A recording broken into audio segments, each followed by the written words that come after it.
Fenomena yang terjadi di Medan yang meresahkan masyarakat, yaitu tentang maraknya aksi pembegalan, telah mengundang banyak perhatian ya.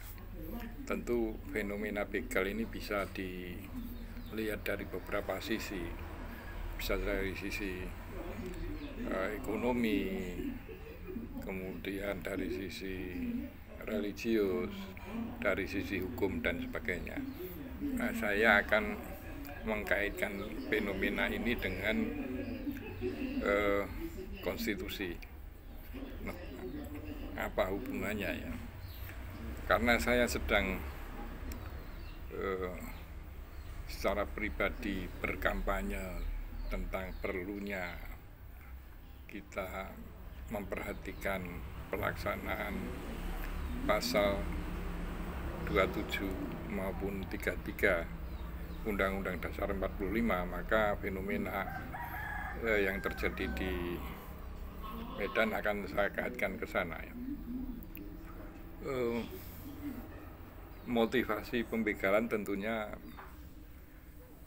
motivasi ekonomi, sehingga dengan kekerasan pembegal itu ingin menguasai ekonomi dengan cara-cara yang melanggar hukum. Meskipun kalau kita telaah lebih lanjut kenapa mereka melakukan itu, saya menduga bahwa itu karena faktor keterhimpitan ekonomi ya. Sehingga dia mengambil risiko untuk melakukan pembegalan. Kemudian terjadi kontroversi tentang bagaimana menangani begal ini, apakah perlu ditembak mati atau dan seterusnya. Kalau toh itu kemudian menjadi fokus masyarakat tentang bagaimana mengatasi begal ini,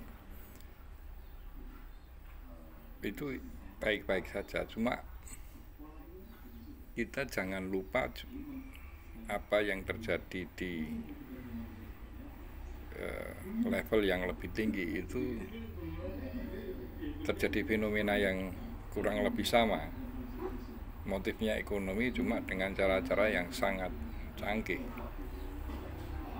sebagaimana yang pernah diungkap oleh, nah ini bukan isu ya, oleh Pak Mahfud, karena Pak Mahfud adalah pejabat negara, tentang mafia tambang. Sama, motifnya ekonomi, melakukan praktek-praktek yang melanggar hukum. Cuma kalau dua fenomena kejahatan ini kita lihat lebih jernih, maka yang satu adalah tuntutan perut yang dilakukan oleh para pembegal, yang satunya adalah kerakusan semata-mata. Kerakusan semata-mata, karena tidak mungkin pelaku mafia tambang itu dalam posisi yang lapar ya. Boleh dikatakan ini sebagai pembegal predasi, pembegal, dan dampaknya jauh lebih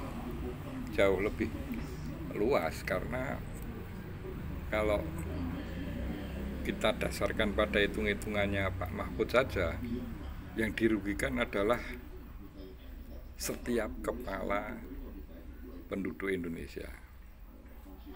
Nah, kalau kemudian di Medan ada berkembang pendapat sebaiknya ditembak mati dan sebagainya, maka bagaimana kita memperlakukan penjahat yang berdasi ini? Oke, salam konstitusi.